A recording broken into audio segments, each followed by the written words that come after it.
nombre es Leandro Garzón Agudelo, coordinador del programa de desarrollo docente de la Vicerrectoría de Docencia y del proyecto de innovaciones didácticas en educación superior, en el cual adquiere, digamos, sentido esta convocatoria de experiencias innovadoras en educación superior. En la mañana de hoy hemos invitado a los profesores que han sido ganadores pues como de esta convocatoria del semestre 2022. Ellos ya han, digamos, desarrollado estas experiencias o vienen desarrollándolas hace mucho tiempo en sus unidades académicas y con la convocatoria lo que hicieron fue sistematizar esas experiencias, organizarlas para darlas a conocer a los demás integrantes de la comunidad universitaria. Pues en primera instancia están los colegas, los demás profesores, pero sabemos que lo que aquí construimos, lo que aquí eh, les vamos a contar, lo que queda también como recurso en nuestro repositorio de innovaciones didácticas será para el beneficio, para la reflexión, para la inspiración también de estudiantes y otros integrantes de la comunidad universitaria.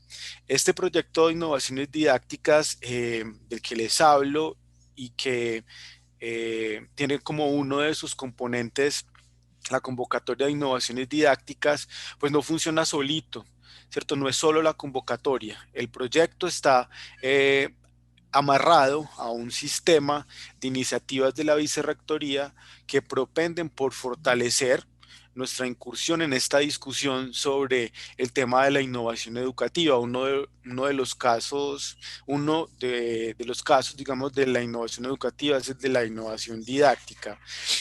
Además de la convocatoria, la vicerrectoría tiene entonces toda una propuesta de formación en temas relacionados con la innovación educativa. Tenemos el diplomado en formación de gestores para la innovación educativa, el diplomado en innovación social para la construcción de paz. Estas dos iniciativas las hemos construido y las llevamos a cabo junto con la Vicerrectoría de Extensión, con el apoyo siempre incondicional de UdeArroba.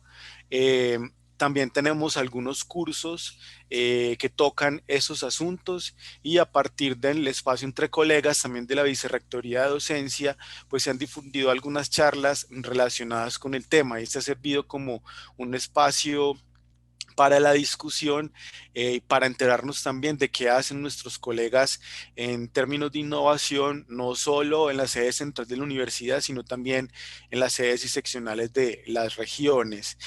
Además, entonces, de la convocatoria y esos espacios de formación, este ecosistema de innovación educativa, como van a empezar a oírlo nombrar de aquí en adelante, tiene también un repositorio de innovaciones didácticas.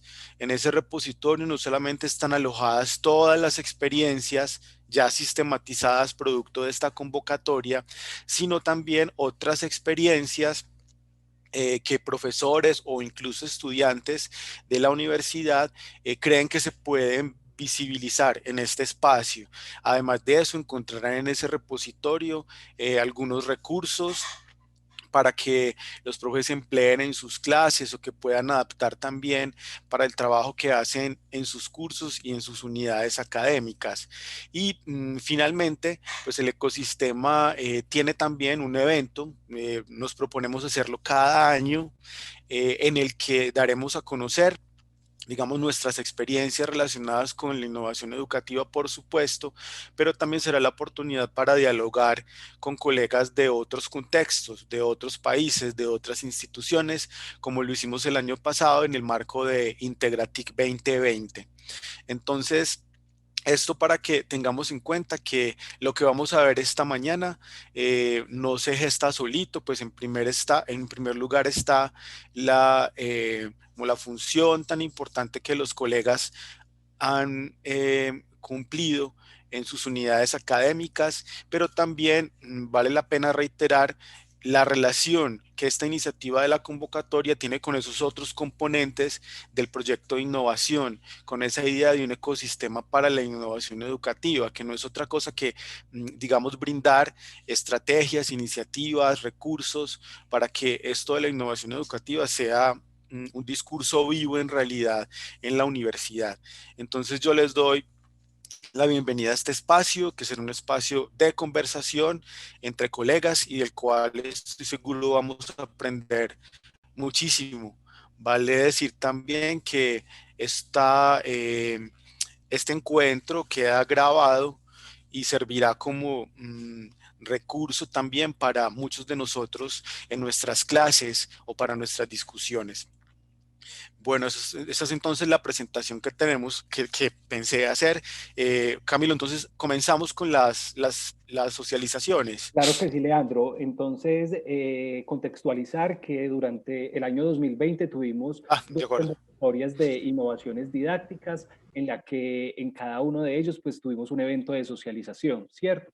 Este corresponde entonces al evento de socialización de la segunda convocatoria de innovaciones didácticas, una convocatoria que, al igual que la mayoría de las circunstancias pues por las que estamos pasando ahora, ha estado mediada por la coyuntura de las eventualidades propias de la pandemia y de las situaciones y de los aprendizajes que hemos venido teniendo con trabajar desde casa, trabajar con ese asunto remoto. Es por eso pues que esta convocatoria se configura como parte pues de ese aprendizaje que tenemos, no solamente en temas relacionados con las innovaciones didácticas, sino también pues con los mismos asuntos administrativos que nos han representado un desafío muy grande en muchos momentos de la convocatoria y que de hecho aún hoy siguen siendo pues como una representación. Entonces, Leandro, pues básicamente el día de hoy vamos a tener la oportunidad de hablar con 8 de los proyectos que están siendo ejecutados y que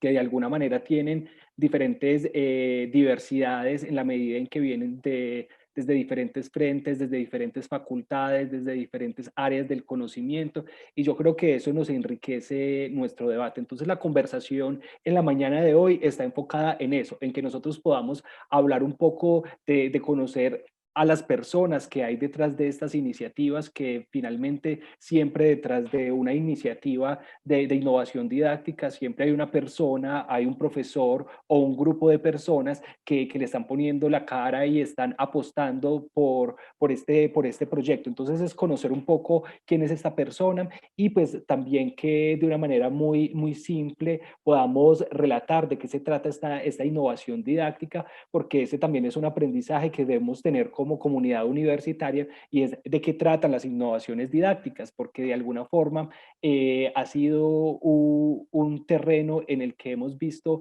muchas intenciones, mucha curiosidad, pero también mucho desconocimiento. Entonces, con esto queremos aportar también, y este evento que estamos haciendo hoy hace parte pues también de los requisitos necesarios para poder hacer cierre del proyecto, pues que es la participación de esta socialización. Entonces, Leandro, te invito para que des inicio con los dos primeros profesores. El profesor Juan Carlos también ya llegó, la De profesora Ángel, acuerdo. están aquí en el primer bloque. Entonces, por favor, los introduces, vemos el video de uno de ellos y luego hacemos pues como la conversación. Bueno, pues entonces vamos a comenzar conociendo la experiencia, una que tiene un nombre bien bello, que es Caminandar de las Africanías en la Universidad de Antioquia, de la profesora Ángela Mena, una colega que aprecio mucho por demás. Y también vamos a escuchar la experiencia Siga Tutorías, co-construcción, colega científico del profesor Juan Carlos Gallego. Entonces veremos el video y luego yo voy a hacer unas preguntas para que comencemos la conversación.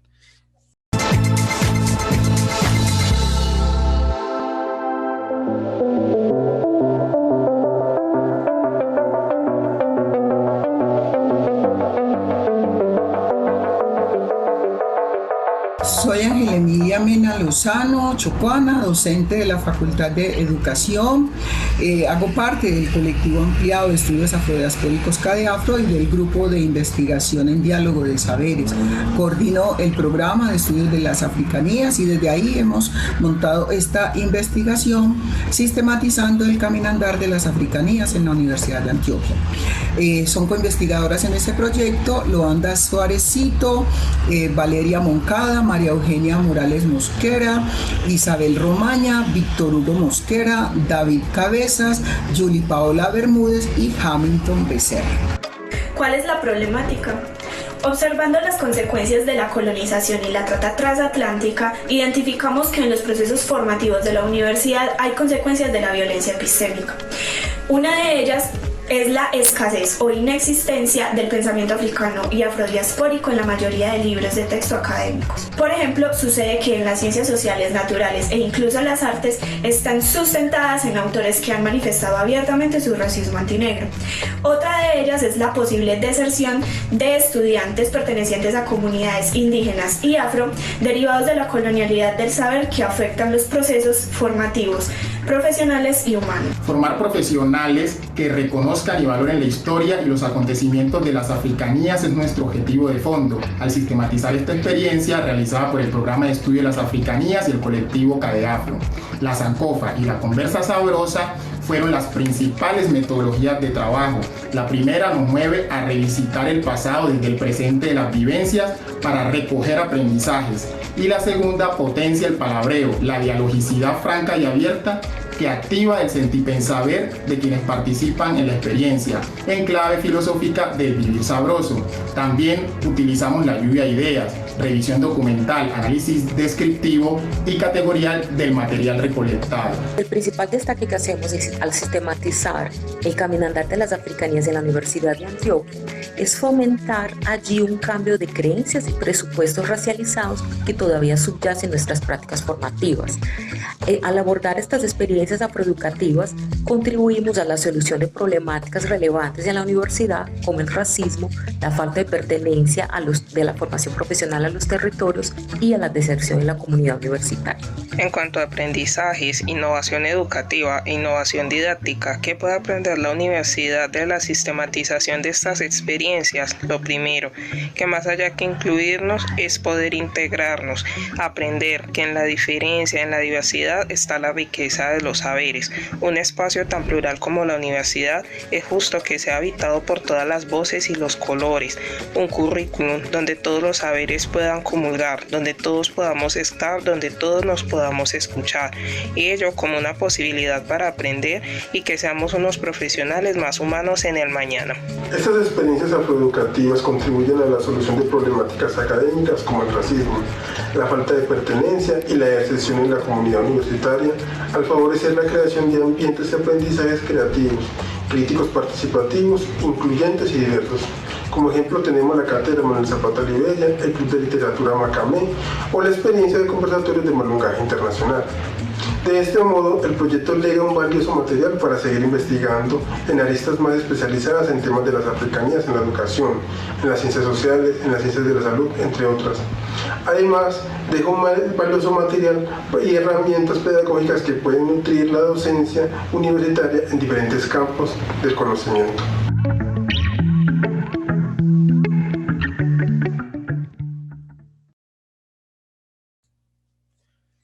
Profesora Ángela, profesor Juan Carlos, pues lo primero que nos llama la atención de sus experiencias son las palabras con las que las nombran. Caminandar, siga tutorías. Entonces le voy a proponer a la profesora Ángela Mena que nos comience contando cuál ha sido la motivación para, digamos, sistematizar esta experiencia y luego escucharemos al profesor Juan Carlos Gallego también acerca de su experiencia con Siga Tutorías. Profesora Ángela, bienvenida, muchas gracias por acompañarnos. Buenos días a todos, buenos días a todas, profe Diego, nuestro agradecimiento pues a Vicedocencia por esta oportunidad de sistematizar este caminandar de las africanías, ejercicio que veníamos haciendo hace rato y que, digamos, ustedes nos dieron la oportunidad de centrarnos un poco y organizarlo, ¿no? Para poder darlo a conocer de mejor manera. Si usted me lo permite, profe, yo quisiera en primer momento hacer como una suerte de declaración. Tengo el corazón aquí como partido porque Claro, claro. me muevo pues con los estudiantes, trabajamos desde pedagogías afrocentradas, latinoamericanas, y en este momento pues la marcha anda, toda la universidad está por ahí marchando, y entonces es enviar como ese saludo, es enviar también esa fortaleza a quienes están en la calle. Espero unirme tan pronto termine de acá. Porque es esa educación democrática, es esa educación con equidad sociorracial incluso la que necesitamos. Así que la motivación también va en esa dirección, ¿no? En poner en estos escenarios ese pensamiento afro, ese ser afro, esa presencia afro que ha sido ocultada por el racismo epistémico, el racismo estructural, por el racismo institucional. Usted decía ahorita que, pues claro, esto no son solas, no, hablar de las innovaciones didácticas es también recorrer todo un camino. Hablar de sistematizar el caminandar de las africanías tiene ese mismo sentido. Nosotros estamos aquí por unas luchas que se han dado previamente. Nosotros estamos aquí porque estamos recogiendo también un legado, y ese legado es el que venimos nombrando como caminandar de las africanías, o sea, la presencia africana en la universidad viene de la presencia africana y afrocolombiana y afro-latinoamericana en otros escenarios. Entonces, es ese camino que hemos seguido el que nosotros queremos sistematizar, venimos sistematizando acá, y es solo, digamos, en este momento 3 experiencias, como mencionaba Víctor en el video, la Cátedra Manuel Zapata Olivella, el Malungaje Internacional, y el Club de Literatura Africana y Afroindoamericana, Miguel A. Caicedo Mena. Si me permite también, profe, poniendo esto en contexto, yo quisiera recordar que en este mes de mayo celebramos el mes de la herencia africana, conmemoramos la abolición institucional de la esclavitud. Y eso es importante porque precisamente nuestro trabajo académico tiene como centro, pues no olvidar esa historia, pero también contar otras historias para enfrentar y confrontar, digamos, ese unísono del saber respecto a África y sus diásporas, ¿no? Que se repite en la academia en forma de racismo epistémico institucional. Yo quisiera también, en consonancia con estos tiempos asiagos que estamos viviendo en Colombia, donde el odio y la sinrazón se han apoderado de este gobierno, traer un legado afro, el de Martin Luther King Jr., cuando dice: devolver odio por odio multiplica el odio, añade una oscuridad más profunda a una noche ya desprovista de estrellas. La oscuridad no puede expulsar a la oscuridad. Solo la luz puede hacer eso. El odio no puede expulsar al odio, solo el amor puede hacer eso. Son muchos los legados que el pensamiento africano y afrodiaspóricos, pese al ignominioso racismo, le ha legado a la humanidad. Y pensamos que le haría mucho bien a Colombia y al mundo, profe, escuchar y aprender de ese legado afrodiaspórico. De acuerdo, muchas gracias, profesora. Profesor Juan Carlos, buenos días. Háblenos entonces un poco acerca de la motivación de esta iniciativa Siga Tutorías. Muy buenos días a todos, saludos a Leandro, a Juan Camilo. El trabajo que nosotros hicimos tiene el acrónimo SIGA, que es Sistema Integrado para Guiar el Aprendizaje.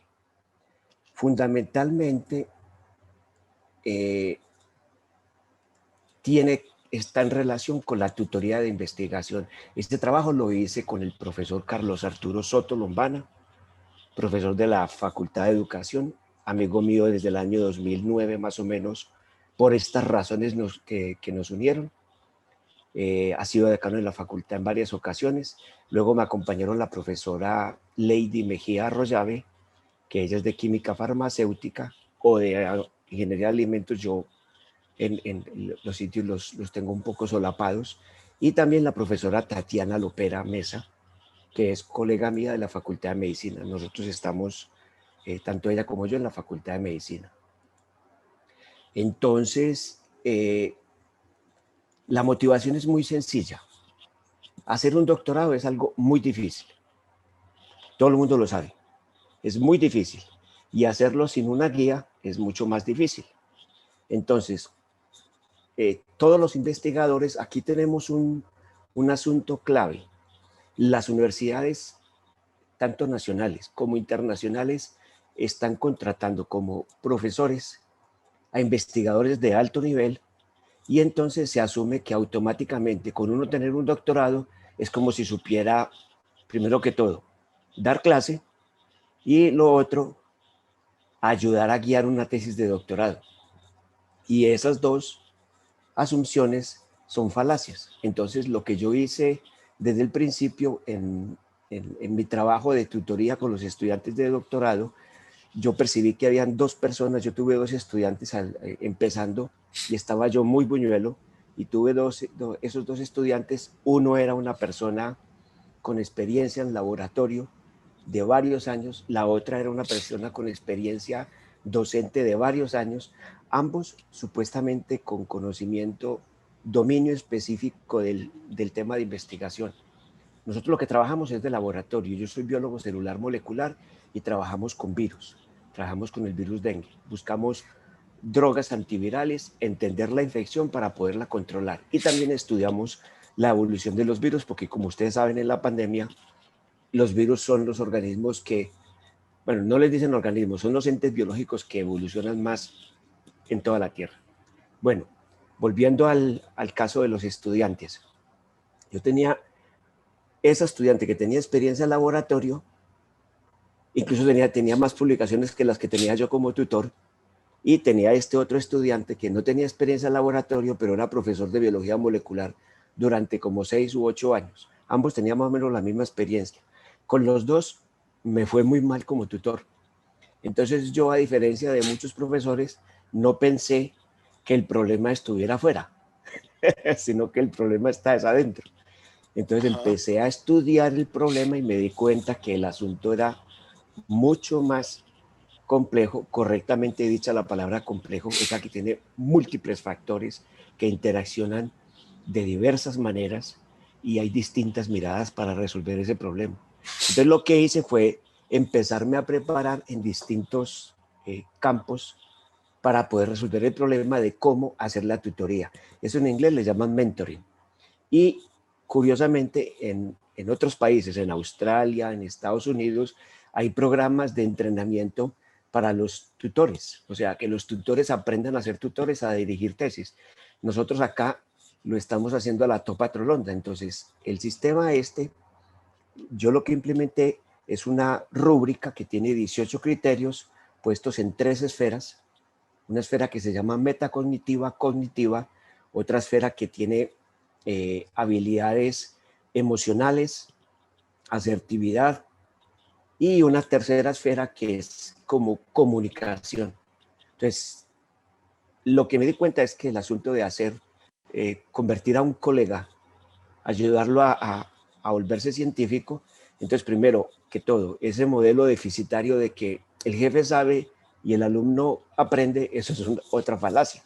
Entonces por eso le puse el término de siga la co-construcción del colega científico.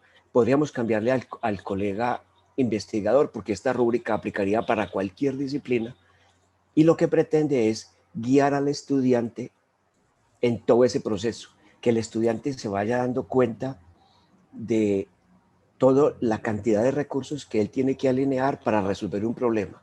Y nos hemos basado, esto es una contribución muy importante del profesor Carlos Soto Lombana, en el modelo de la educación que se llama el de andamiaje. Entonces, el papel del profesor es montar un andamio, como cuando se está haciendo una construcción, se hace un andamio, se va armando el edificio, y solamente hasta que el edificio esté completamente hecho es cuando se retira el andamio. Entonces, este modelo del andamiaje es muy interesante y aplicado a nuestro caso, porque nosotros lo que estamos pretendiendo con la rúbrica es guiar al estudiante para que él vaya liberándose del tutor, o sea, llevarlo a que sea autónomo, que él guíe su propio proceso de aprendizaje.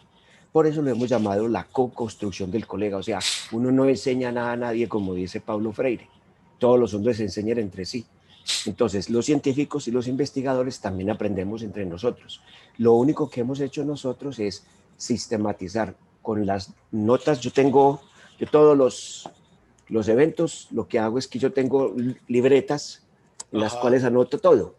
Entonces, por ejemplo, en el informe que hice, yo rastreé todos los estudios que había hecho, los seminarios, talleres, congresos, reuniones, y busqué cómo fue que armé la rúbrica, porque Carlos Soto es experto en educación, me decía, Juan Carlos, es que esa rúbrica no salió por generación espontánea, tuvo que haber un proceso. Entonces, en este proyecto lo que hicimos fue tomar los materiales míos como profesor, sí, y luego los materiales de los estudiantes que estuvieron bajo mi tutoría cuando yo les aplicaba la rúbrica. Entonces, de acuerdo. algo como para concluir y no extenderme mucho, es que la nota de investigación con esta rúbrica, el 50% depende del estudiante. A mí nadie en la universidad me ha dicho que eso sea ilegal, y yo pues lo hago internamente, y cuando yo mando la nota al posgrado es la nota definitiva, pero es el consenso del estudiante. A mí me parece un abuso de poder que se hagan, por ejemplo, ABPs y le den al estudiante y es que el 5% de la nota. Entonces no se educa al estudiante en el proceso de autoevaluación para que él sea honesto. Entonces, en el caso nuestro, creo que lo he conseguido porque es un proceso que... Y lo otro es que yo lo hago este proceso durante, por ejemplo, lo que dura un doctorado, 5 años. Hago reuniones semestrales con el estudiante y vamos mirando la rúbrica, cada uno de los puntos. Bueno, entonces ya con esto, para no alargarme más, Leandro, muchas gracias. Sí, muchas gracias a usted. Vamos a seguir conversando. La otra pregunta, voy a combinar 2 preguntas para que organicemos la segunda intervención sobre esa orientación. Y es, ¿por qué consideran ustedes que esta es una innovación educativa? ¿Cierto? Y el segundo asunto es que nos cuenten en qué estado está esa experiencia y qué proyecciones hay con ella de aquí en adelante. Profesora Ángela, la escuchamos. Bueno, profe, innovar es poner algo nuevo, es algo distinto en un escenario en el que antes no estaba. En términos generales, esto es una innovación educativa porque en el escenario de la educación superior en Colombia, visibilizar de manera clara, con propuestas claras, los estudios de las africanías es nuevo, digamos, acá en la Universidad de Antioquia. Así que desde ahí ya es una innovación. Esto es una innovación educativa porque apunta a la formación general, a la formación integral, a la formación humanística de los y las estudiantes. Estamos en pos, yo les decía, de la creación de un programa de estudios de las africanías para toda la universidad. Ese es el cometido. Pero previo a ello, y permítame, se me escapaba ahora a la hora de hablar de quienes están detrás, Pedro León Rentería, profesor de la Facultad de Ingeniería, Jason Arcadio Meneses, que ahorita mismo está en Francia haciendo estudios, Carlos Camal, psicólogo de la universidad también, Edith Yamile González, ¿verdad? Que hacen parte de este colectivo CADEAFRO, que recoge también experiencias y recoge esta preocupación del movimiento social afrocolombiano, cercano, digamos, a CEPAFRO, aquí en Medellín, ¿no? Entonces, esto es una innovación educativa también, porque vamos a decir, la cátedra Manuel Zapata Olivella permite y posibilita que profesores que vienen trabajando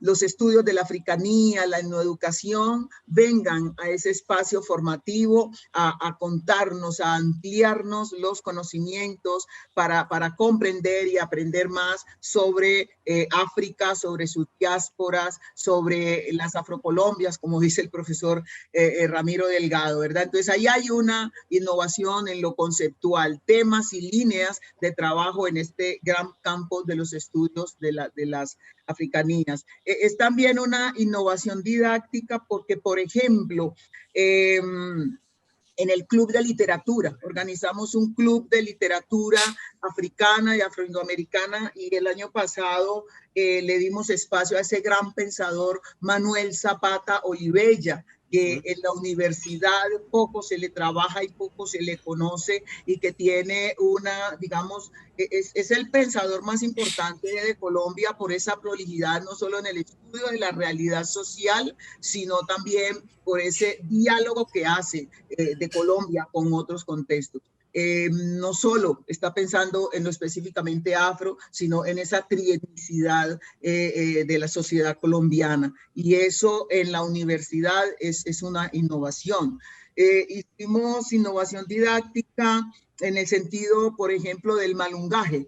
Para construir un programa de estudios de las africanías en la universidad, abrimos espacio para que voces internacionales, universidades de Estados Unidos, universidades de Costa Rica, universidad, por ejemplo, de Brasil, la Universidad de Maringá, estuvieran hablando con nosotros a propósito de cómo darle cuerpo a este programa. Y en esas conversas sabrosas, ahí hay otro asunto metodológico, que es una conversa sabrosa hacia la construcción de un programa curricular.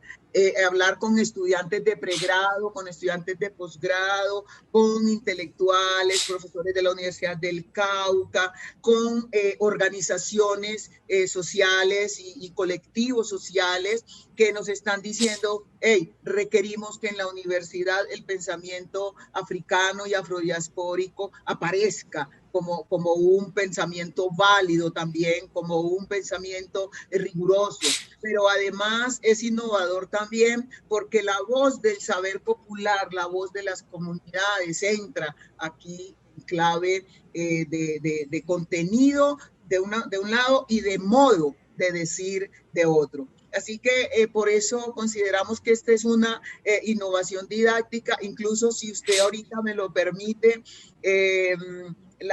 los modos de decir de las africanías, los otros lenguajes que también entran diciéndonos cosas, como un poema nos puede hablar de argumentos científicos, como desde un poema se puede dar cuenta de una realidad social, de una realidad académica, y eso para nosotros hace parte, digamos, de esa innovación. Entonces, en clave de gestión curricular y de gestión institucional hacia la construcción de un programa, lo que hemos venido haciendo en la universidad, en ese diálogo CADEAFRO, universidad, facultad de educación, esa cogestión es también un aspecto que consideramos innovador, y sobre todo algo que ustedes mencionaban en la convocatoria es cómo hacer que los estudiantes se sientan acogidos, se sientan seguros, evitar la deserción, evitar la mortalidad académica, y para los estudiantes afrocolombianos, raizales, palenqueros, en la universidad, verse reflejados, verse escuchados, que sus historias, que sus contextos, que sus inquietudes, que los intelectuales que han escrito en todas las disciplinas aparezcan allí en ese escenario académico, es también una innovación porque es algo que va a posibilitar ambientes de aprendizaje con una mayor justicia social y con una mayor equidad epistémica también. Entonces le voy a pedir al profesor Juan Carlos que cierre esta primera parte respondiendo a esa pregunta acerca de por qué considera que la iniciativa es innovadora en educación y cuál es el estado o la proyección que tienen actualmente. Breve, profe, porque ya nos pasamos de los 15. Sí. Bueno, nuestra rúbrica SIGA, el Sistema Integrado para Guiar el Aprendizaje, es innovador porque está mostrando para mí por primera vez que los estudiantes de posgrado son capaces de llegar a un encuentro con el tutor y utilizamos la rúbrica como un dispositivo mediador de esos encuentros. Entonces ya la evaluación no es esa experiencia punitiva, sino que es un encuentro pedagógico y didáctico agraciado donde el estudiante junto con el profesor buscan la manera de guiar el aprendizaje. Las entrevistas semiestructuradas que se le hicieron a los estudiantes después de que se hizo en todo este proyecto, o sea, los profesores que trabajaron conmigo hicieron las entrevistas a los estudiantes y luego me hicieron entrevistas a mí, o sea, yo también fui parte del estudio. Entonces, lo que nos dimos cuenta al final es que el dispositivo en ambos casos, tanto en estudiante como en profesor, promovió habilidades metacognitivas, habilidades del aprender a aprender. En varios momentos eso quedó clave, o sea que el dispositivo promueve la metacognición. Y lo otro, el estado en que está, es que tenemos ya diseñado un taller que, por cierto, hago la propaganda, lo haremos el 31 de mayo y el 1 de junio desde la Corporación de Ciencias Básicas Biomédicas, y es para todos los profesores que estén implicados en la investigación, independientemente del terreno. En ese taller de 2 días vamos a explicar cuál es la filosofía, cómo lo usamos y por qué queremos compartirlo, porque nos parece que es una herramienta valiosa, pero que requiere mejoras. Entonces, por ejemplo, una de las mejoras que requiere es que la rúbrica debe acoplarse al estilo tanto de aprendizaje del estudiante como el estilo del profesor. Entonces, por ejemplo, la rúbrica para un profesor que, como yo llamo, es acosador, controlador, la rúbrica no le sirve. Es tan útil como para un pescado, una bicicleta, porque la rúbrica lo que pretende es que el estudiante se libere del profesor, que llegue a la autonomía. Pero si es un profesor controlador, la rúbrica no va a ser importante. Y el otro producto es un artículo de investigación que salió de este trabajo, que ya fue enviado a una revista internacional. No sé si había algo que se me quedó en el tintero. Profesor, muchas gracias. Solo le quiero pedir que nos invite a esa actividad que va a hacer desde el programa de desarrollo docente, nos interesaría mucho. Bueno, les agradezco mucho. Comprenderán que por tiempo debemos pasar a las siguientes experiencias. Las personas que nos están viendo las podrán consultar luego. Nosotros les daremos la ruta para acceder a ellas en el repositorio de innovaciones didácticas. Muchas gracias, nos dejaron muy provocados. Camilo.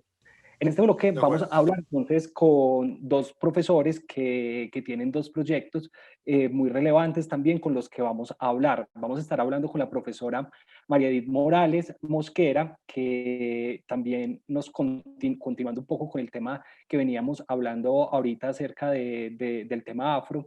Ella nos presentó un proyecto maravilloso llamado Pensamiento de Mujeres Afro-Latinoamericanas. Aquí juntan no solamente lo afro, sino también lo latinoamericano y también las mujeres. Es un tema muy interesante que surgió a través de un diplomado. Y también estamos hablando con el profesor Gonzalo Hernando Jaramillo, quien nos presenta un proyecto que es llamado Didáctica de la Determinación Social en las Prácticas Formativas, y que es un proyecto muy relevante en la medida en que se ocupa de pensar en las prácticas en las regiones. Entonces vamos a ver el video de presentación del proyecto del profesor Gonzalo, y apenas termine el video, entonces regresamos para hablar con el profesor Gonzalo y la profesora María Edith. Voy a compartir entonces acá.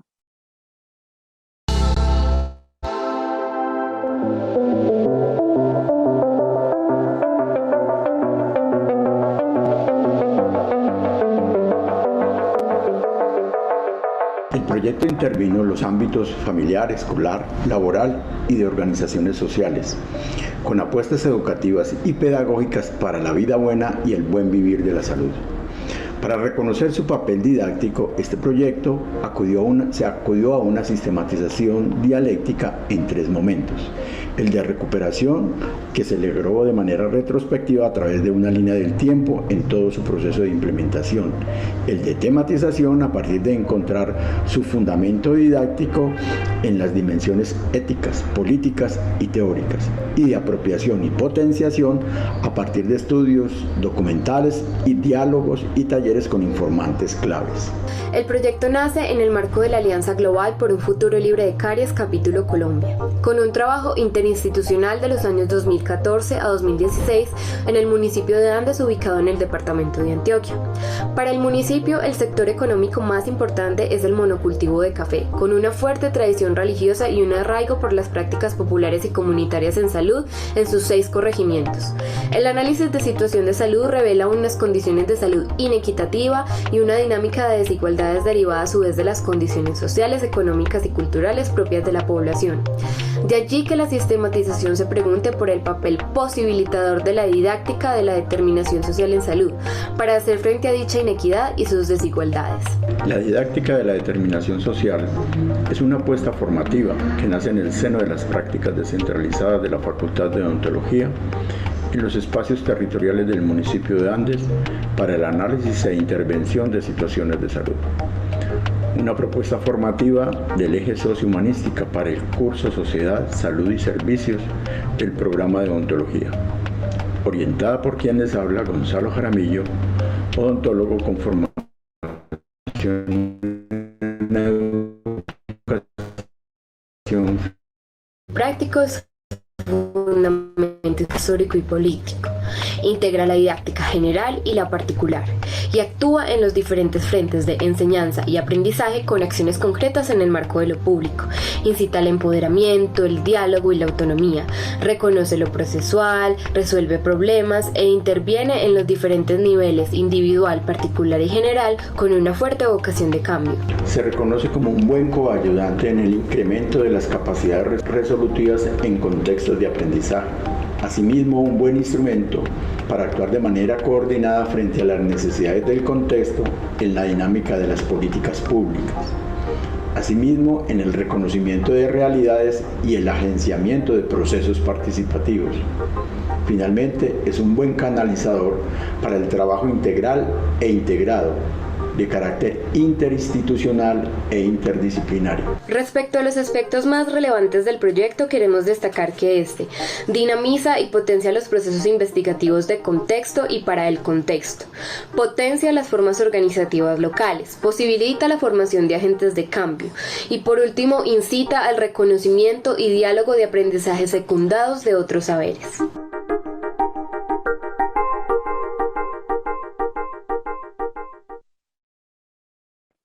Bueno, seguimos entonces aquí conversando. Estábamos viendo el video del profesor Gonzalo, a quien saludo en esta mañana. Profesor Gonzalo, buenos días. ¿Cómo se encuentra usted esta mañana? Buen día para todos y todas. En esta mañana me quiero, antes de iniciar, unirme como a las palabras de la profesora Ángela, no sin antes señalar pues la preocupación, pero más que la preocupación, el deseo que nuestra realidad cambie positivamente y saludar pues a todos nuestros estudiantes que hoy están asumiendo una actitud por valorar la vida y aportarle a este país en materia de los ejercicios participativos y de la democracia. Muchas gracias a todos y todas y especialmente a Juan Camilo por su acompañamiento en este proceso. Profe Gonzalo, muchas gracias. También estamos saludando a la profesora María Edith, con la que vamos a conversar pues, de manera simultánea en este bloque. Profesora María Edith, buenos días, ¿cómo se encuentra? Muy buenos días, ¿cómo están todos, todas? Qué rico verlos en este espacio. Estoy en este espacio con la profesora María Eugenia, que también hizo parte de las docentes del proceso, de los profesionales del proceso de sistematización de la experiencia del diplomado en mujeres afro-latinoamericanas. les queremos dar un saludo muy especial y contarles que las dos vamos a estar dialogando un poco sobre la experiencia y las experiencias de innovación que fueron producto, resultado de este proceso de sistematización. Muy buenos días, Juan Camilo y todos, la profesora Ángela, Juan Carlos, Diego, Gonzalo, bueno, todos, me alegra mucho saludarles. Como está el país, pues nosotras hacer un pare porque seguimos soñando y pensando que se puede transformar y que el aula es un espacio también social. Diego, Alejandro, ¿cómo estás? Que es un espacio social y de revolución y de cambio. Con ese sentido, nosotras estamos sistematizamos entonces la experiencia de un diplomado que desarrollamos en el año 2019 en la Universidad de Antioquia, un diplomado de pensamiento de mujeres afro-latinoamericanas. Este diplomado lo desarrollamos en asocio, en trabajo malungado, con dos colectivas, la colectiva CADEAFRO y el colectivo Flor de Millo de Brasil, mujeres negras, en asocio con la Universidad de Antioquia, la Facultad de Educación y ahorita en la sistematización con la Facultad de Ciencias Sociales. Con el programa, en esta experiencia de diplomado también hace parte la profesora Ángela Mena como miembro del colectivo CADEAFRO y como coordinadora del programa. Entonces, bueno, en un momentico vamos a seguir desarrollando aquí como las ideas a través como de unas preguntas. Yo quiero retomar la conversación con el profesor Gonzalo, hablando de un tema que desde el nombre de su proyecto me llamó mucho la atención desde el primer momento, y es el tema de determinación social. Profe Gonzalo, me gustaría que ahondáramos un poquito sobre de qué se trata ese tema de determinación social y cómo se convierte en una manera de innovación educativa. Bueno, muchas gracias por la pregunta. Hay que decir que la determinación social es una apuesta filosófica, conceptual, teórica y práctica que se afianza en la salud colectiva, liderada inicialmente desde Ecuador por un epidemiólogo muy reconocido en el ámbito que se llama Jaime Breil. Él, desde esa apuesta por la pedagogía crítica, pues ha ido constituyendo un enfoque específico para intervenir de manera directa en los procesos de salud y enfermedad y en las situaciones del buen vivir y la vida buena. Este enfoque pues tiene una serie no solamente de conceptos del orden teórico, una apuesta ontológica y epistemológica, sino que además pues ofrece una serie de herramientas que son aplicables para el análisis de situación de salud. Hay una batería, digámoslo así, una caja de herramientas muy grande que ofrece la determinación social para dar cuenta de la realidad y procurar a partir de ese reconocimiento de la realidad una acción consistente y consciente en esos marcos donde se analizan las situaciones de salud y agenciar todas unas prácticas en el orden de los tres niveles propios que la didáctica engloba, es decir, en su asunto teórico, en su asunto histórico y en su asunto y en sus aspectos políticos. Esa que reconocida como tres fuentes fundamentales de la didáctica, pues tienen una aplicabilidad en el orden práctico y teórico desde la determinación social, pero además porque desencadena una relación estrecha entre la comunidad y el conocimiento, en este caso pues propio de las áreas del campo de la salud. Procurar ese reconocimiento de la realidad pues da un avance importante para el ejercicios interdisciplinarios y ofrecer una perspectiva metacrítica, en palabras de Jaime Breil, la posibilidad de que diferentes ciencias, disciplinas se articulen de manera consciente y consistente alrededor de la epidemiología para lograr una participación y reflexión crítica de los entornos en los cuales se da este acontecer de la salud y la posibilidad de procesos de transformación social, utilizando para ello herramientas y categorías propias de la dialéctica. en función de la contrariedad de la relación teoría-práctica, de la síntesis y de la antítesis. Y en toda esa batería, pues hay una apuesta muy importante de cómo la determinación trae detrás de sí la posibilidad de la pedagogía, cómo articular pedagógicamente todas estas propuestas de dos ámbitos esenciales. Uno, en los procesos formativos que agenciamos en los diferentes espacios, en este caso de prácticas formativas descentralizadas con estudiantes, y del otro lado, el papel que asumen los mismos estudiantes en materia de agentes educativos, en un estrecho diálogo e interacción con las comunidades y sus propios saberes, rescatando eso que me parece hoy tan bonito que han aquí expresado otros proyectos de la posibilidad de rescatar el saber popular en un diálogo fecundo por desarrollar planes de acción conjunta.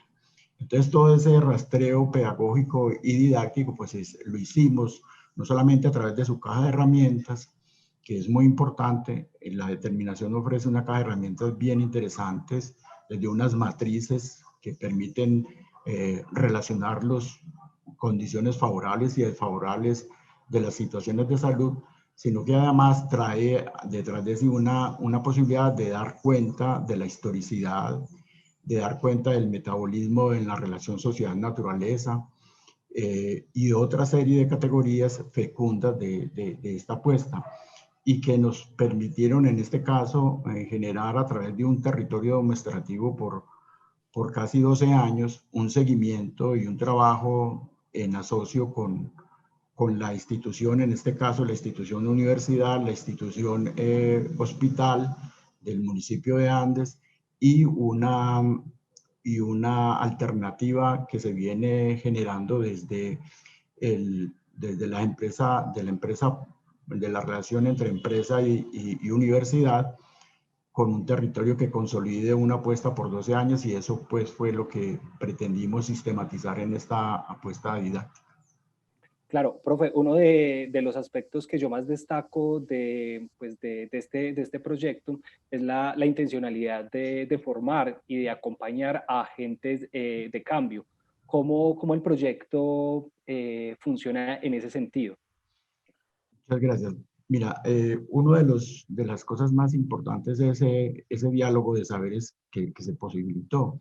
Y allí logramos no solamente sistematizar una experiencia bien interesante de lo que viene haciendo la gente alrededor de cómo resuelve en la vida cotidiana sus situaciones de salud y cómo se pudiese de alguna manera rescatar todos estos saberes en función y en diálogo permanente con la institucionalidad, en este caso hospital, universidad y empresa privada, para lograr afianzar un agenciamiento propositivo con unos líderes y lideresas que en la zona vienen dando cuenta de acciones educativas. Entonces lo que hicimos es, más que dedicarnos a hacer acciones por aumentar, aunque hubo grandes acciones en este orden de impacto social, y articular eso con un plan de desarrollo en vigencia durante 6 años, uno en un trienio, luego en un trienio y una época de finalización, fue poder rescatar estos saberes y articularlo además con procesos investigativos en una relación fecunda, repito, de diálogo entre saberes que se dan en esa realidad del municipio de Andes, y que son una apuesta importante y de reconocimiento por la misma por el mismo agenciamiento comunitario para resolver sus situaciones de salud. Entonces, además de rescatar esos saberes, acompañar todos esos procesos por el rescate de estos saberes entre investigaciones muy importantes que nos permitieron hoy dar cuenta de estos saberes y posicionarlos en el ámbito, repito, del municipio, posicionarlos incluso en el conocimiento externo y en las relaciones con las diferentes disciplinas que nos acompañaron en esa relación. Profe Gonzalo, muchas gracias. Yo voy a continuar entonces hablando con la profesora María Edith y bueno, básicamente me inquieto mucho con el nombre de este proyecto, profesora María Edith, porque menciona pues un grupo que tradicionalmente ha sido estigmatizado, ¿cierto? Estamos hablando no solamente de lo afro, sino también estamos hablando de Latinoamérica y estamos hablando de mujeres. ¿Cómo surge este diplomado y desde ahí cómo se transforma en este proyecto de innovación didáctica que ustedes presentan a la convocatoria?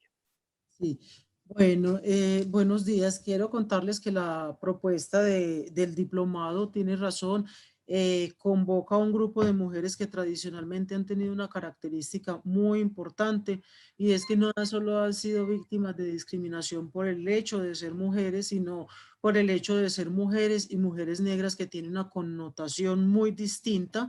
Incluso desde los diferentes movimientos feministas, la connotación que tiene la mujer negra ha estado marcado históricamente por una serie de desconocimiento de derechos y de exclusión, basados exclusivamente en el tema étnico o en el asunto en asuntos fenotípicos. La idea de este diplomado, como lo decía ahorita María Eugenia, surgió, se hizo el diplomado durante los meses de marzo a mayo de 2019, y les contaba ahorita que fue una construcción conjunta donde, a partir de una experiencia del diplomado que se venía ofreciendo desde la Facultad de Educación, se nació la iniciativa de sistematizar esta experiencia, dado los frutos que allí se tuvo, donde no solo se unieron las reflexiones de mujeres de Colombia, específicamente de Medellín, sino del colectivo Flor de Millo, Quilombo de Artes de Brasil, que también vienen preguntándose el lugar de la mujer en la sociedad. La sistematización de la experiencia surgió precisamente de la necesidad de divulgar y reconstruir, pero desde una manera crítica y analítica, los aprendizajes y digamos los logros que se tuvieron con este grupo de mujeres, que realmente allí se empezaron a identificar unas ganancias en términos no solo de cómo hacerlo, cómo llegar allí a reflexionar este tema del papel de la mujer, sino también visibilizar la producción académica que muchas mujeres han hecho en América Latina y que han sido desconocidas en la academia. Entonces, cuando surgió la convocatoria desde Vicerrectoría de Docencia, allí se vio una gran oportunidad para divulgar, para visibilizar y, ¿por qué no?, para emprender acciones para hacer de esto una propuesta permanente. Profe, qué interesante pues el proyecto que ustedes presentan, porque una de las intencionalidades que tienen es justamente pues como divulgar parte de los aprendizajes que han tenido las mujeres afrodescendientes en la ciudad de Medellín, y que desde ahí pues ese tema pueda ser utilizado para las reflexiones y para lo propio desde la academia. Entonces quiero pues como finalizar esta conversación con ustedes preguntando acerca de las motivaciones personales que tuvieron para embarcarse en este proyecto.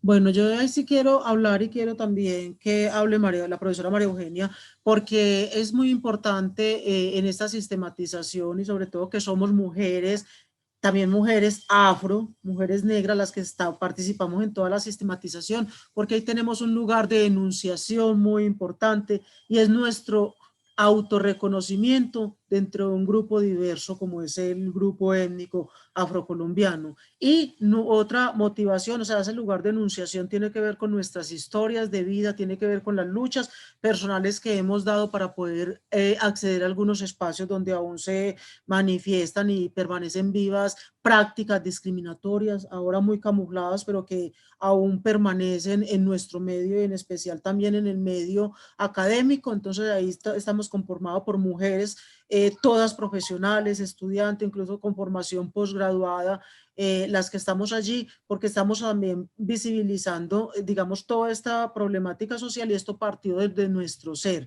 Entonces ahí hay un lugar de enunciación que es nuestras historias de vida, y esta iniciativa no solo nace desde el lugar de enunciación, sino también desde la necesidad de visibilizar incluso nuestra propia producción académica.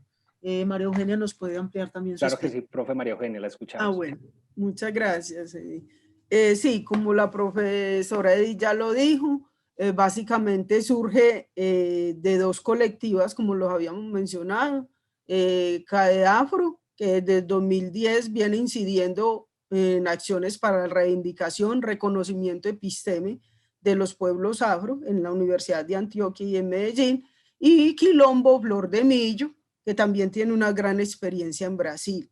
Nos dimos a la tarea entonces de preguntarnos de nuevo qué pasa con la participación y las epistemes de las mujeres negras en Colombia y en América Latina. ¿Qué pasa con el pensamiento de las mujeres negras, que muchas veces no están ni en el currículo, o si se ha contado la historia, se ha contado una historia exótica, sexualizada y no epistémica de la participación política y epistémica de las mujeres negras?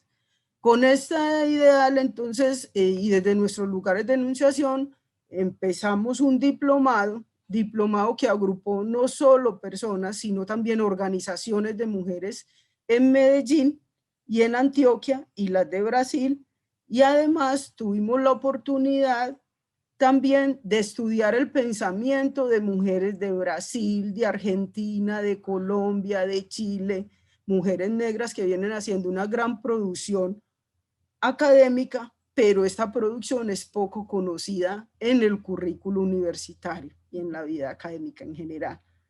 Pero también este se presentó como un espacio de sanación y un espacio también de exploración de nuestras posibilidades políticas y de incidencia. De tal manera que de este proceso surgió un grupo y ahorita hay un colectivo de mujeres negras llamada Las Malungas, producto de ese diplomado. Entonces esto lo quisimos poner en perspectiva de aprendizaje, cómo nos puede contribuir esta experiencia en los procesos donde viene avanzando la universidad, ¿sí? Que ya en el plan de desarrollo lo ha puesto y que viene caminando hacia otras formas de producción de conocimiento pertinentes para las poblaciones afro. En ese sentido, entonces nosotras venimos caminando y hicimos esta sistematización, venimos terminando y vemos que es muy pertinente a la hora de educar, a la hora de reconstruir conocimiento desde pedagogías propias con enfoque de género, de tal manera que analicen esa raíz racializada, ese racismo sistémico, patriarcal, ¿sí? que ha estado permeando nuestra sociedad. Entonces, ahí está. María Eugenia, muchas gracias, profesora María Edith, también al profesor Gonzalo. En este bloquecito tuvimos la oportunidad de conversar con dos proyectos con relación directa con temas de territorio y pues nos dejan antojados de conocer más como de estas experiencias. Muchas gracias a ustedes y entonces vamos a seguir con Leandro, que va a estar conversando con los otros profesores. Bueno, muchas gracias a los profes que nos han presentado hoy sus experiencias. En estas cosas que vamos escribiendo en el chat, pues destacaba allí lo distintas que son estas experiencias respecto de las de la convocatoria anterior, y qué bueno que sea así. A continuación vamos a escuchar entonces a la profesora Amparo Holguín y a la profesora Oriana Delgado. La primera pues tiene una experiencia que titula Tutoría Investigativa como Práctica Formativa en la Universidad, y la profesora Oriana pues su experiencia tiene que ver con la teleodontología. Entonces vamos a ver videos primero y luego entonces continuamos con la conversación.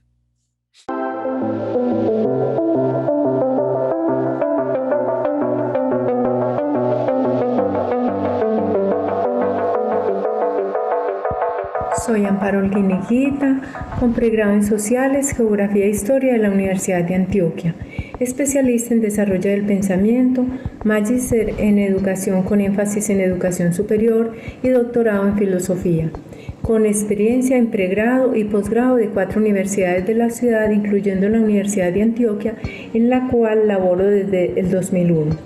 Mi desempeño en pregrado tiene mayor exclusividad en el área de cognición, como también en pensamiento creativo, educación, escuela y sociedad, evaluación educativa y de los aprendizajes, construcción de identidad, procesos de subjetivación y asesorías de trabajo de grado.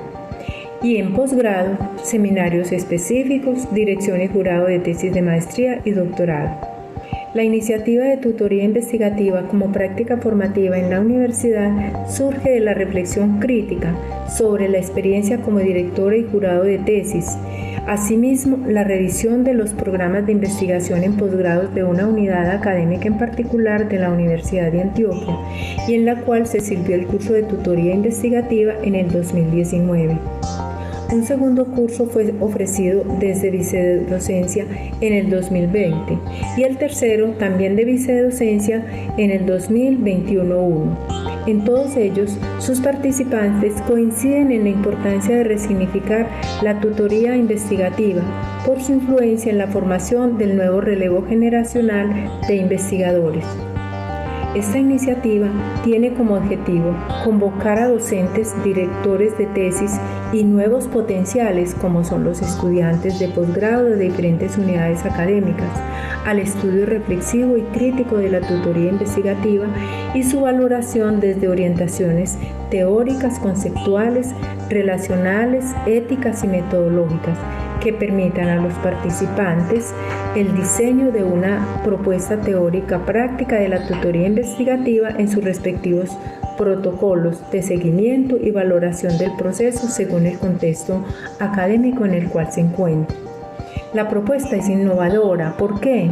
Porque se ocupa de una actividad que hasta el momento se ha dejado de lado en la universidad, como es la de actualizar a tutores o directivos de tesis en 3 dominios básicos: conceptual, actitudinal y procedimental del proceso investigativo, asunto que le permitiría a la Universidad de Antioquia y a otras repensar que en ocasiones resulta insuficiente la selección de directores de tesis cuya única exigencia sean las titulaciones y que las tesis sigan teniendo como único requisito la graduación.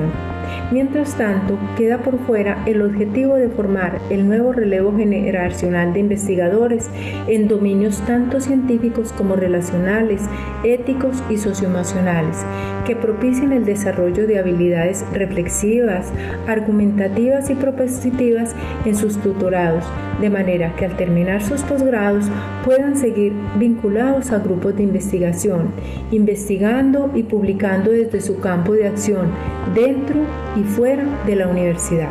Y como reflexión derivada de esta iniciativa está, entre otras, la de repensar que por más años que tengamos dedicados a la tutoría o dirección de tesis, poco garantiza que estemos cumpliendo con los objetivos esperados de esta función misional.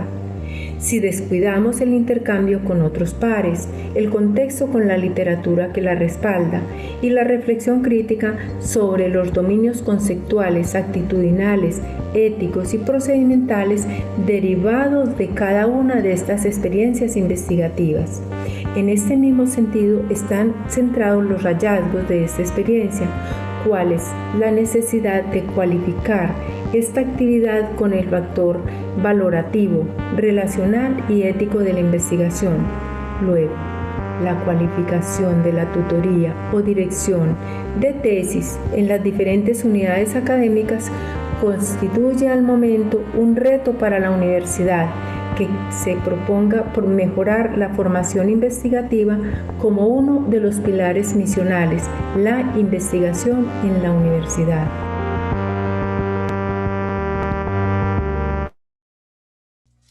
Bueno, te voy a hacer una aclaración, la misma que hice en el chat. La persona que dialoga con nosotros en este bloque es el profesor Jonathan Taborda y no la profe Oriana, que ya va a conversar con Camilo más tarde. Entonces le doy la bienvenida a la profesora Amparo Holguín y al profesor Jonathan Taborda. A los dos quiero preguntarles acerca de lo que los motiva también a sistematizar esta experiencia.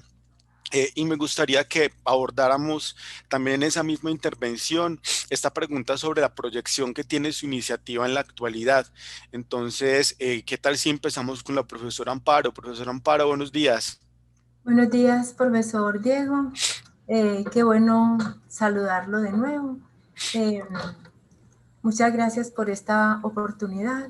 Déjeme decirle que celebro esta idea de sistematización de experiencias porque esto hace visible, valga la redundancia, experiencias de mejoras educativas que en solitario y por su propia convicción vienen haciendo diferentes docentes en la Universidad de Antioquia.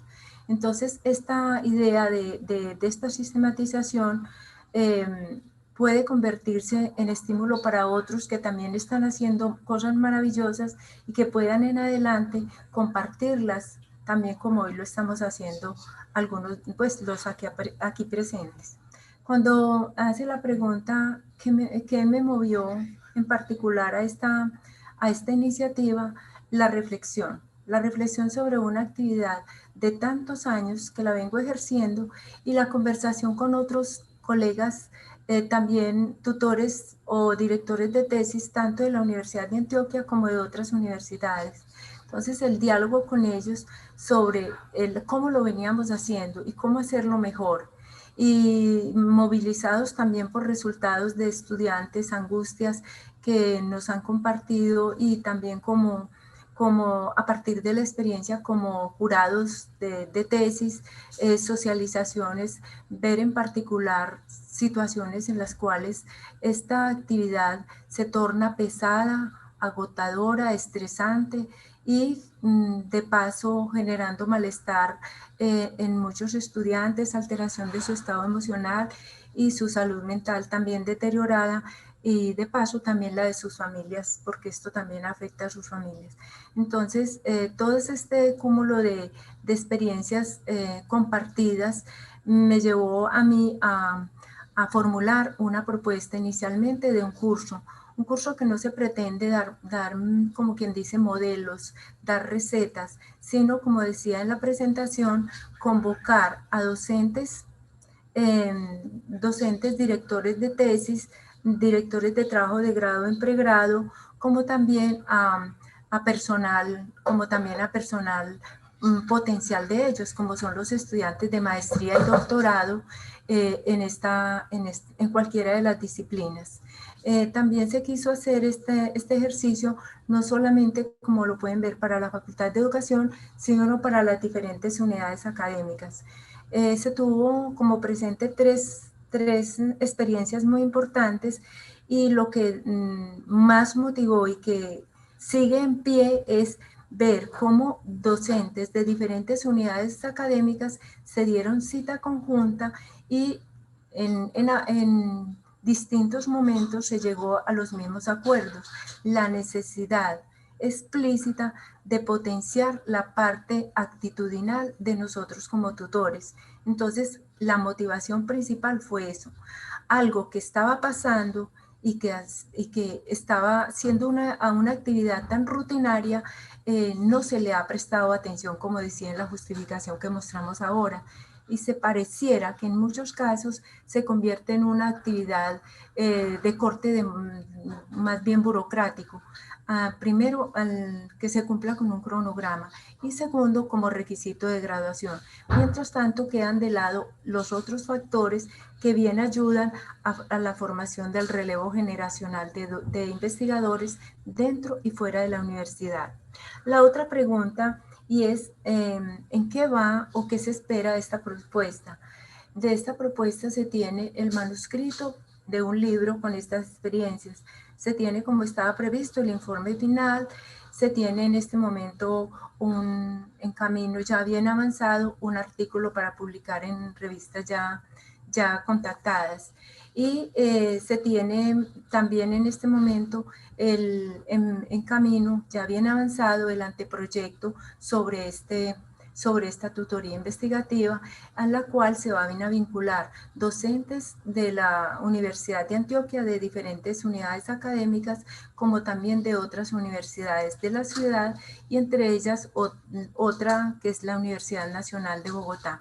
Está muy interesada en esta propuesta. La propuesta ha gustado mucho, y lo que más nos han dicho los pares con quienes la he compartido es que la verdad es una actividad, como dije hace un ratico, que es tan rutinaria, pero que es la que hace como el puente entre la docencia y la investigación, la tutoría investigativa o dirección de tesis como reposa en los documentos de la Universidad de Antioquia. Es como eso así a grosso modo. Gracias, profesor. Muchas gracias, profe. Miren también, pues, quienes están participando de la sesión de hoy, cómo muchas de nuestras experiencias comienzan a dialogar. Pensemos en esta y la que vimos en el primer bloque también del profe Juan Carlos, tienen un interés similar.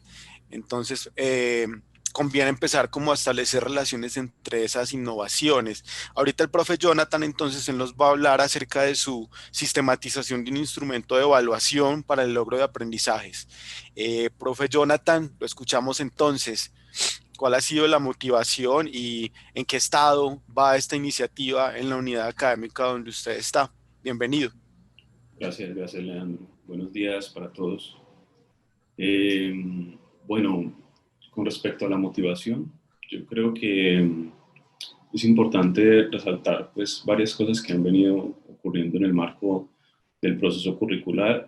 Nosotros estamos vinculados actualmente al Departamento de Ingeniería de Sistemas y allá han venido surgiendo desde hace varios semestres, yo creo que tal vez años, varios interrogantes y varias preguntas relacionadas con el currículo, con el proceso de formación, con la capacidad que realmente tenemos en las universidades actuales para dar cuenta de todo lo que ocurre en un estudiante cuando decimos que está pasando por un proceso de formación.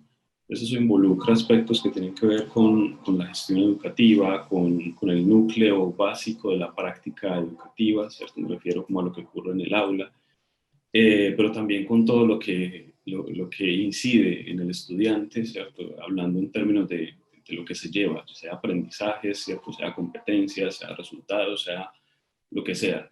Hemos identificado muchas complicaciones porque parece ser que la universidad y en general la educación no ha logrado quitarse el rezago de la educación tradicional, incluso cuando hablamos de innovación, ¿cierto? Ni siquiera nuestros procesos de socialización de acciones innovadoras son innovadores, ¿cierto? Seguimos enmarcándonos en formas tradicionales de comunicar y presentar las cosas. Entonces, todo eso que está ocurriendo allá ha llevado a que muchos profes estén emprendiendo iniciativas para resolver algunos aspectos. Yo no sé si de pronto tal vez en otra instancia logremos articularnos como para suplir demandas más grandes, pero a nosotros nos ha interesado particularmente lo que tiene que ver con la evaluación, eso que llamamos evaluación de competencias, pero que lo próximo que viene en la acreditación van a ser resultados de aprendizaje y en eso que les decía ahorita, como esa discrepancia entre diversidad de modelos existentes. Uno cuando analiza el currículo, la forma de evaluación, los paradigmas, los modelos de conocimiento que existen, todo eso son un conjunto de tensiones que no casan. Entonces, por eso, cuando uno observa los programas de formación, los programas curriculares están descritos como una mezcla conceptual, y el problema es que la práctica se vuelve muy complicada, ¿cierto? Es difícil aterrizar eso. Entonces, nosotros hemos tratado bueno, ha sido más como la iniciativa del profesor Oscar Ortega, que ahorita lo invito a conversar un poco, así sea chiquitico. Él está por acá y él es el co-investigador del proyecto, pero él ha venido como con esta iniciativa de construir un instrumento que sea generalizable, capaz de asumir cualquier tipo de concepción que tengamos en el marco de la formación, y que no solo dé cuenta de aspectos locales con respecto a la evaluación, es decir, la evaluación del curso, que actualmente la universidad por su sistema de evaluación está planteada allí, evaluamos cursos y cuesta entender cómo la evaluación específica de un aspecto parcial de un curso se relaciona con el perfil general del programa. Eso cuesta mucho actualmente.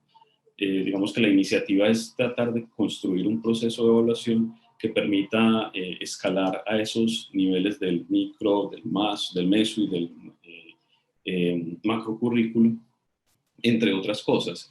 Entonces, como motivaciones son continuar el aporte, ¿cierto?, que tenemos que hacer y al que estamos llamados y abocados pues como profesores y docentes, continuar siendo responsables con la acción formativa y para eso utilizar la evaluación como un mecanismo que también es ético, ¿cierto?, que no es un mecanismo llano y plano y que no debe seguir siendo eso, sino que tenemos que ser cada vez más constructivos y cada vez más integradores.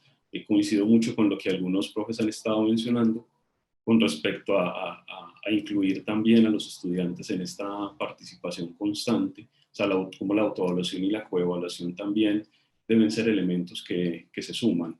Y adicionalmente que no puede restringirse pues como a una evaluación de tipo cuantitativa, tampoco debería aspirar única y exclusivamente a una valoración cualitativa, y por eso nosotros estamos también incluyendo algunos aspectos a nivel representativo, ¿verdad? Porque la evaluación y el proceso que estamos generando actualmente tiene la capacidad para expresarse representativamente. Entonces esos son algunos de los aspectos.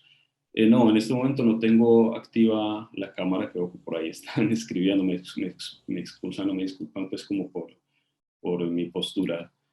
No sé si eso responde a tu pregunta, Leandro, o antes de pasar a la siguiente. Podemos pasar a la siguiente, la que tiene que ver con el estado actual, para que cerremos aquí el bloque. Listo, entonces yo quisiera invitar al profe Oscar para que nos comentara sobre ese aspecto, como que viene con respecto a este instrumento, que no quisiéramos pues dejarlo en el marco de este de acuerdo, bienvenido profesor Oscar. Gracias Diego, gracias Jonathan. Bueno, pues nosotros venimos trabajando en el desarrollo de ese instrumento ya durante varios semestres. Entonces, este proyecto lo que trató fue de sistematizar pues esa experiencia, mirar a ver qué se podía registrar del camino andado. Y de todas maneras no es un proceso pues sistemático lo que se ha venido haciendo, ha sido más bien un proceso incremental de cada semestre ir haciendo como una especie de investigación, creación con el instrumento.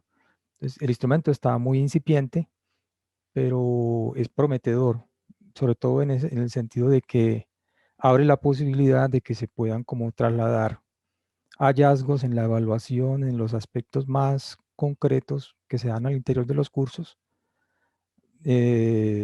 marcar como una trazabilidad y sumar esos hallazgos para dar una información acerca de cómo está el programa, ¿cierto? Y cómo está el estudiante en el programa en cuanto a lo que el programa ha planteado que el estudiante podría aprender con la ayuda de este programa. Entonces, está como en un estado muy incipiente en verdad.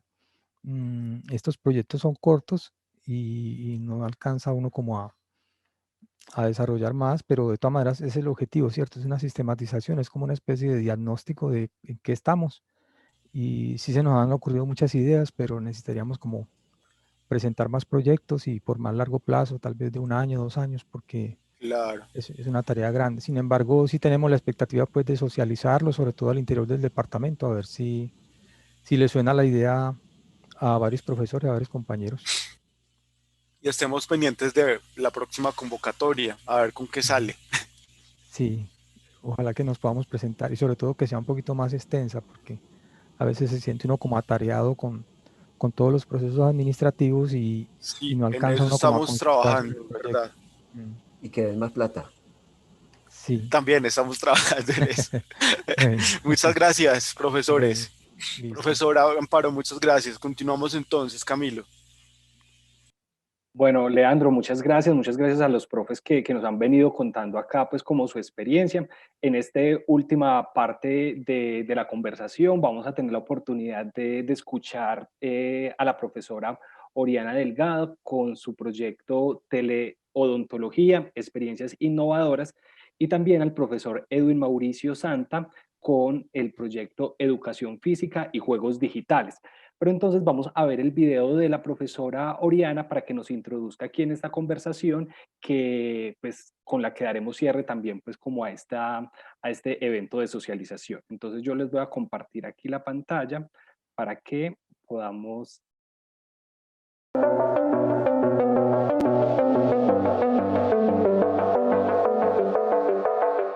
Un saludo especial para todos. Mi nombre es Oriana Delgado Restrepo, soy odontóloga egresada de esta universidad, aspirante a maestría en telesalud de la Facultad de Medicina. Me desempeño como docente ocasional de la Facultad de Odontología dentro del área de sociohumanística. Actualmente hago parte del equipo de teleodontología de la facultad. La Facultad de Odontología reconoce las limitaciones de los modelos educativos y por esta razón se plantea que la formación integral no se logra con el agregado permanente de contenidos, sino con la creación de situaciones de aprendizaje. Se propone entonces una articulación, docencia, aprendizaje y servicio, evidente en la apuesta por un proceso formativo basado en el aprendizaje experiencial y la enseñanza reflexiva. Esto implica adoptar alternativas pedagógicas y didácticas inscritas en modelos no tradicionales, entre ellas las mediadas por las tecnologías de la información y la comunicación. Nuestro objetivo general es sistematizar la experiencia de implementación de la teleodontología y teleeducación como innovaciones didácticas, planteadas en articulación con el proceso de renovación curricular de la Facultad de Odontología de la Universidad de Antioquia. Partimos de 3 preguntas. La primera de ellas es: ¿cuáles son los principales hitos en la trayectoria de la implementación de la teleodontología y la teleeducación como innovaciones didácticas planteadas en articulación con el proceso de renovación curricular de la Facultad de Odontología? La segunda es: ¿cuál es la mirada de los protagonistas, profesores, estudiantes, egresados y pacientes acerca de la implementación de la teleodontología y la teleeducación como innovaciones didácticas en sus distintas modalidades y servicios? La investigación de corte cualitativo retoma la estrategia metodológica de sistematización de experiencias. Partiremos de la reconstrucción conjunta del proceso vivido en el marco de la implementación de la teleodontología y la teleeducación como apuestas innovadoras desde lo pedagógico y lo didáctico. Cuéntame una cosita de la paciente. Ella tiene dientecitos, no tiene dientecitos, usa prótesis, no las usa. Sí, ella tiene prótesis. ¿Completas arriba y abajo? Arriba y abajo, sí señor. Vale, entonces ¿la higiene de eso lo hace usted o lo hace ella misma? Ella coge y se cepilla, empieza con los dientecitos y se los cepillo. Y ella vuelve y se los mete y la limpia así la encita y ya. Vale, ¿y la encía con qué la limpias? Con un algodoncito. Ah, bueno. El análisis interpretativo y crítico desde la voz de los involucrados como posibilidad de recuperar e interpretar las concepciones, saberes y las prácticas que han conformado la educación y la práctica odontológica. La disposición al cambio y la aceptación de las estrategias educativas y de atención mediadas por las TIC. En tanto, introducen cambios en las interacciones y las acciones propias de los modelos educativos tradicionales. La sistematización ha sido descrita por varios investigadores latinoamericanos que la conciben como estrategia para aprender de la práctica, mediante un proceso de reflexión y reconstrucción de la experiencia vivida. Además, incluye trazar una perspectiva para el corto y mediano plazo, que en este caso comprende la definición de acciones derivadas del análisis realizado por el equipo de trabajo. Adicionalmente, las experiencias educativas y de atención que se han venido implementando han cobrado gran importancia en la actual contingencia por el COVID-19, en las que existen mayores restricciones para la prestación de servicios odontológicos y un posible aumento en la presencia de barreras de acceso a los mismos. Acercar profesores, estudiantes, pacientes y egresados de la facultad a la teleodontología y la teleeducación ha sido importante como alternativa pedagógica y didáctica para propiciar cambios en las prácticas educativas y de atención tradicionales dominantes en el currículo de la facultad, en especial en el ámbito de aprendizaje clínico, y de esta manera cualificar su desempeño.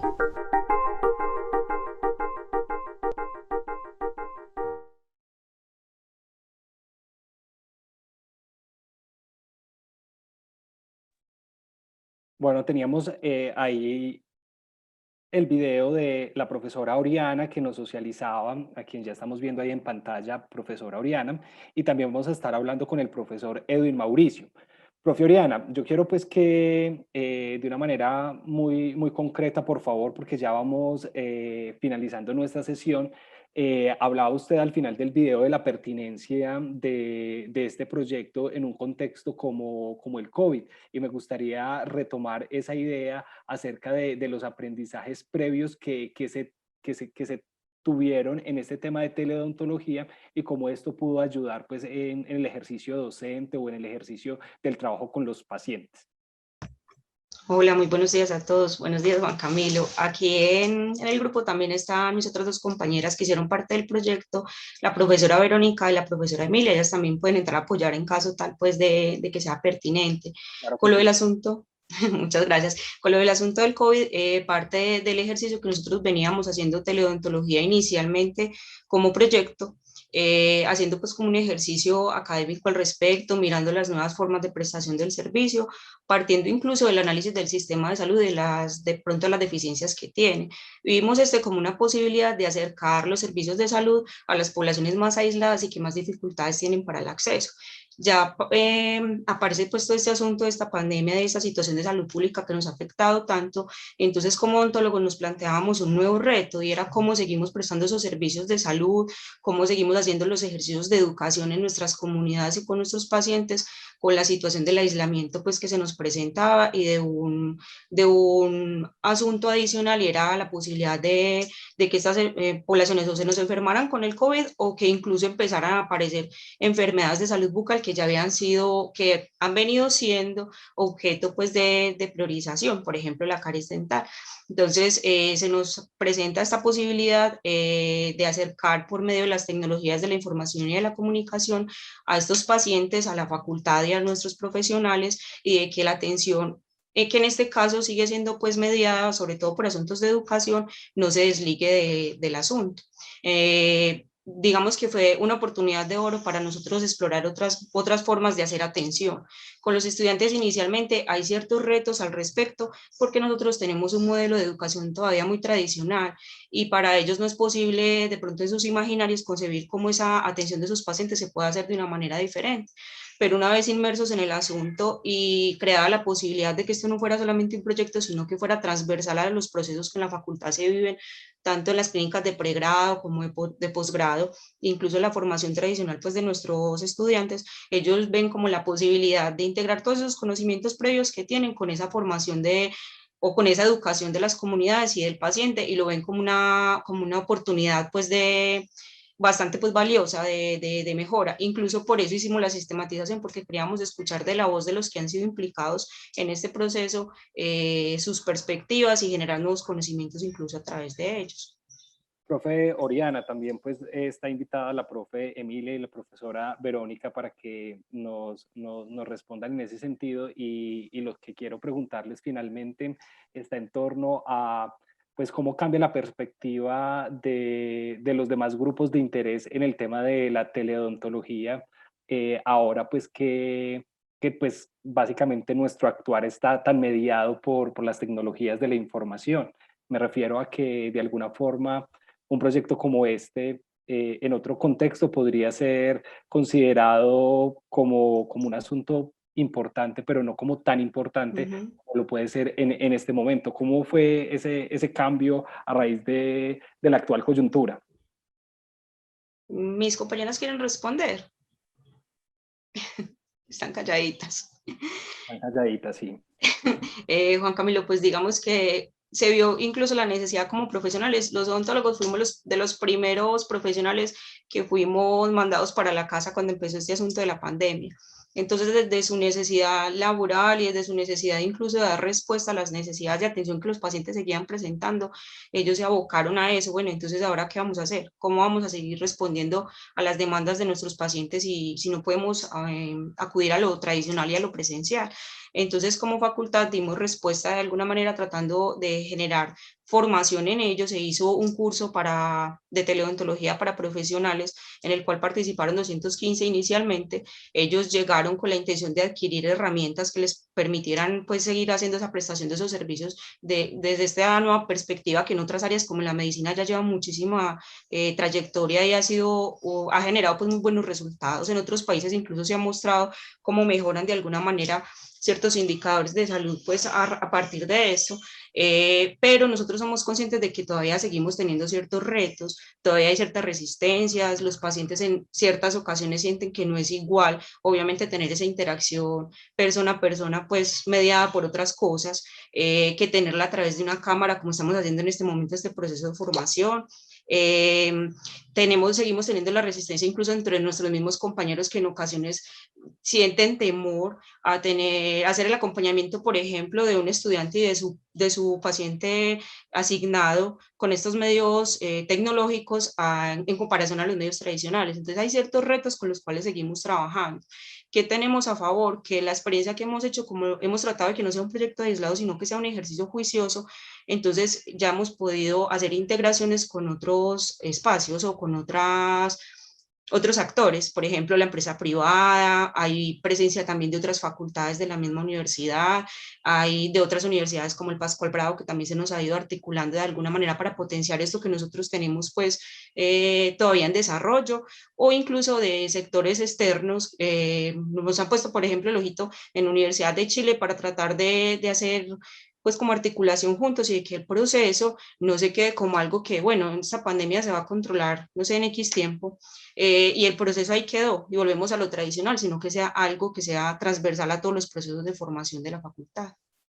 Profesora Oriana, muchas gracias. Igual también muchas gracias a la profesora Emilia y a la profesora Verónica, que también pues hacen parte de ese proyecto y nos están acompañando en esta mañana, en esta conversación de socialización de los proyectos que, como decimos, pues desde el principio con la intención de que quedemos antojados de conocer más, que ya nosotros tenemos un repositorio donde vamos a poner pues, los videos, donde vamos a poner el documento de sistematización final para que las personas puedan compartirlo y disfrutar pues, de este aprendizaje. Muchas gracias.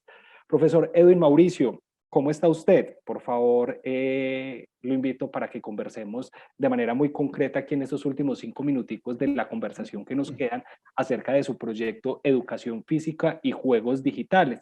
Y entonces, pues planteo la conversación y la pregunta desde el tema de la educación física y del modelo tradicional de educar, cómo incluir estos juegos digitales o estas maneras alternativas para este proyecto. Claro que sí, un saludo a todos, espero que se encuentren muy bien. Ahí disculpan la oscuridad, pero justamente esta mañana se me quemó una lámpara, entonces por eso me voy así. De todas maneras no se pierden de mucho, pues por así decirlo. Profes, digamos, últimamente y desde hace ya un par de años hemos venido escuchando mucho el término gamificación, ¿cierto? Pero parece que a veces utilizamos el término gamificación de forma indiscriminada para referirnos a todas aquellas estrategias pedagógicas que incluyen los videojuegos. A veces pensamos que el videojuego es un elemento que se asocia directamente a la gamificación, y si bien esto es una realidad, debemos tener en consideración que la gamificación lo que busca es despertar el interés y la motivación de los participantes, en este caso los estudiantes, para que a partir de las formas jugadas se pueda generar conocimiento. Nosotros hemos hecho unas aproximaciones, cuando digo nosotros no es el equipo de trabajo, sino todos nosotros como profesores, hemos hecho algunos acercamientos interesantes desde el momento de la contingencia sanitaria, que es por ejemplo la aplicación del Kahoot. Yo creo que antes de la contingencia sanitaria pocos conocíamos lo que era el Kahoot, pero una vez estalló el asunto, pues todos mínimamente hemos desarrollado un Kahoot o participado en uno. Estas estrategias, digamos, son interesantes porque abren el camino al escenario de los juegos digitales, pero debemos pensar un poco más allá, que el juego digital no solamente se refiere al uso del Kahoot en el escenario de clase para evaluar un contenido, sino que, por ejemplo, también puede servir como herramienta provocadora para generar un diálogo en torno a una temática. En este caso me explico. Nosotros normalmente, volviendo al tema del Kahoot, que es como el videojuego que más conocemos, lo utilizamos a veces para finalizar una clase, ¿cierto? A veces lo utilizamos, por ejemplo, como herramienta para evaluar de forma inmediata el contenido que se dictó durante la clase, ¿cierto? Pero hay otras propuestas que, digamos, desde la gamificación se pueden utilizar como, digamos, como estrategia provocadora. Que el Kahoot, por ejemplo, sea el eje fundamental de toda una sesión de clase. Que toda la clase gire en torno a las preguntas que se van desarrollando en el Kahoot, ¿cierto? No siempre se tiene que, por ejemplo, asignar puntuaciones, porque cuando nosotros asignamos puntuaciones a un Kahoot, ya lo estamos llevando a una esfera competitiva, lo que nosotros llamamos los eSports, ¿cierto? Y eso ya es otro asunto muy diferente que debemos conocer para poder, digamos, evitar la competitividad en el aula, porque a veces, por ejemplo, si desarrollamos un Kahoot como con puntuación, los estudiantes no se van a preocupar tanto por el significado o por los resultados de las preguntas, sino que se van a preocupar más por el resultado de la puntuación. Entonces, lo que se hace en este estudio es ver cómo los estudiantes del pregrado de licenciatura en educación física desarrollan en sus prácticas escolares, porque sabemos que los practicantes pues también están desarrollando sus prácticas en el escenario virtual, ellos cómo transversalizan el juego digital, no solamente el Kahoot, sino qué otras herramientas y qué otros instrumentos y videojuegos ellos utilizan para desarrollar la clase, ¿cierto? Entonces, pues encontramos unos resultados significativos, encontramos también que algunos docentes, por ejemplo, utilizan la consola de videojuego, otros utilizan, por ejemplo, los videos de YouTube como estrategia gamificadora y otras tantas que ya están pues descritas en el informe y no sé pues si de pronto me vas a indagar más pues sobre ese asunto. Profe, no, ya de manera muy concreta, porque pues nuestro plan y el espacio que tenemos asignado aquí es hasta las 12, entonces nos quedan como 2 minuticos para que usted en 30 segundos nos cuente qué sigue entonces para este proyecto, cuál es la perspectiva del mismo, y con eso daríamos finalizado su intervención. Claro que sí. En el Instituto Universitario de Educación Física se gestan lo que nosotros denominamos los círculos académicos. Allí los profesores ponen en diálogo muchas situaciones y muchas ideas que pueden nutrir el currículo del programa de licenciatura en Educación Física. Mucho se ha hablado sobre qué otras estrategias se pueden implementar a partir de la nueva realidad. Entonces, los resultados de esta investigación pueden servir precisamente como estrategia metodológica para que los estudiantes que están cursando los últimos semestres y están desarrollando la práctica pedagógica puedan tener algunos insumos para desarrollar su práctica de forma idónea y de forma amena a través de la gamificación. Profe Edwin, muchas gracias por contarnos acerca de este proyecto. Por supuesto, tiene todo el interés de nuestra comunidad universitaria y seguiremos pues como muy pendientes de las conclusiones del mismo y de los aprendizajes que se tienen para compartir en este ambiente universitario. Leandro, pues, a las 12 en punto, entonces, de acuerdo. Más que agradecerle a cada uno de los profes por venir a hacer la socialización, pero también a cada uno de los invitados que nos estuvieron acompañando, escuchando y que siguieron inquietos con este tema. Invitarlos entonces para que sigan interesándose en el tema de la innovación educativa desde las diferentes maneras que tenemos por hacerlo. Y pues bueno, a todos muchas gracias y te dejo, Leandro, para que cierren al evento. Igual, reitero mi agradecimiento de parte de la Vicerrectoría de Docencia, a todos los profes por el compromiso con esta convocatoria, agradecerles por todo lo que hemos aprendido y por todo lo que van a aprender otros profesores, otros estudiantes, una vez tengamos la oportunidad de acceder a toda la experiencia sistematizada en los medios que tiene la Vicerrectoría. Yo insisto en la necesidad de fortalecer, pues como el vínculo que hemos creado, profesores y profesoras. La idea no es que cerremos compromisos con la convocatoria y no volvamos a saber de sus trabajos ni de ustedes. Estamos trabajando en nuevas iniciativas para mantenernos junticos, para seguir enterados de lo que estamos haciendo como profesores, para crear comunidad, ¿cierto? La idea es que ese ecosistema de innovación educativa pues sea dinamizado por todos nosotros y por las personas que consideren pueden hacer aportes en él. De nuevo, muchas gracias. Creo que terminamos a la hora en punto para que continuemos con nuestras tareas.